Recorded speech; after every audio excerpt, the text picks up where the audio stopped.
सध्याच्या घडीला जगातली सर्वात मोठी समस्या म्हणजे जलवायू परिवर्तन व वातावरणातील बदल होय आणि याचे प्रमुख कारण म्हणजे वाढत जाणारे प्रदूषण आणि कमी होत चाललेले हरितछत्र। सुदैवाने वर्धा शहर याला अपवाद ठरत आहे। वर्ष 2000 मध्ये वर्धा शहरातील ही विरान असलेली ITI टेकडी आज हजारो वृक्षांनी बहरली आहे।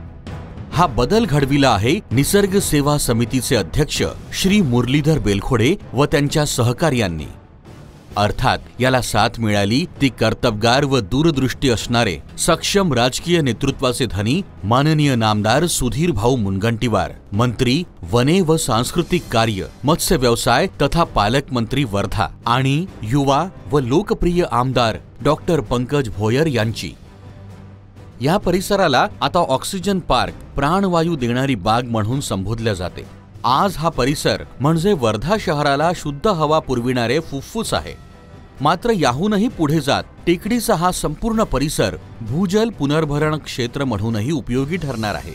वृक्ष संवर्धनाबरोबरच जलसंधारणाचे अधिक दीर्घकालीन आणि चिरकाल काम व्हावे, ते टिकून राहावे म्हणून वर्ध्याचे जिल्हाधिकारी माननीय श्री राहुलजी कर्डिले यांच्या विशेष प्रयत्नांती व मार्गदर्शनाखाली वर्धा नगर परिषदेचे मुख्याधिकारी व प्रशासक राजेश जी भगत यांनी जलसंधारणाचं काम पूर्ण केलं। शहरी आणि ग्रामीण भागातील लोकांच्या मागणीनुसार ऑक्सिजन पार्क परिसरात पाणी व्यवस्थापन व पाण्याचे पुनर्भरण करण्याच्या दृष्टीने जेणेकरून भूजल पातळी वाढू शकेल, याकरिता जिल्हाधिकारी श्री राहुल कर्डिले यांनी GSDA विभाग, नगर परिषद, निसर्ग सेवा समितीचे पदाधिकारी यांच्या संयुक्त बैठका घेऊन हे काम तांत्रिकदृष्ट्या कसे पुढे नेता येईल यावर बैठकीत चर्चा आणि निर्णय घेण्यात आला। याकरिता लागणारा निधी याची कुठलीच वेगळी तरतूद नसल्यामुळे विशेष निधीमधून निधी उपलब्ध करून देण्यात आला। या निधीतून सलग समतल चर व खोल सलग समतल चर, रिचार्ज शाफ्ट यासारखे पावसाच्या पाण्याचे पुनर्भरण व्हावे म्हणून विविध कामे मंजूर करण्यात आली आहे। आज सदर कामे पूर्ण झाली असून याद्वारे पावसाचे पडणारे पाणी, उतारावरून वाहणारे, धावणारे व रांगणारे पाणी म्हणजेच पावसाचा प्रत्येक थेंब थांबवून जमिनीत मुरविण्याचा प्रयत्न केला आहे, ज्याद्वारे या संपूर्ण परिसरात पडणारे कोट्यावधी लिटर पावसाचे पाणी जमिनीत गाळल्या जाईल। पर्यायाने परिसरातील भूजल स्तर वाढेल।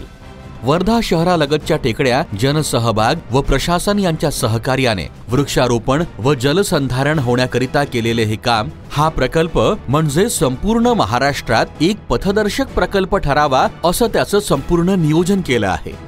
11 एकरातील विरान भूमीवर 20,000हून अधिक वृक्ष व जलसंधारणाचं झालेलं काम स्तुत्य तसेच पथदर्शक असं आहे।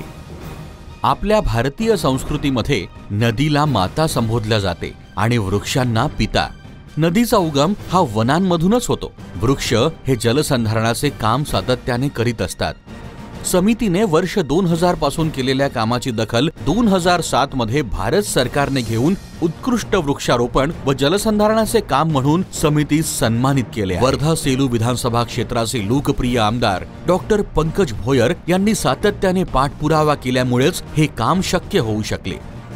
नुकताच ऑक्सिजन पार्कला क वर्ग पर्यटन दर्जा मिळाला आहे। अर्थातच हे शक्य झालं पर्यावरणाची जाण असणारे राज्याचे वने व सांस्कृतिक कार्य मंत्री व जिल्ह्याचे पालकमंत्री माननीय श्री सुधीर भाऊ मुनगंटीवार यांच्या सहकार्यानेच। वर्धेचा इतिहास पाहता या जिल्ह्याने देशाला दिशा देण्याचे काम केले आहे। आता पर्यावरण संवर्धनामध्येही हा जिल्हा अग्रेसर ठरेल यात शंकाच नाही।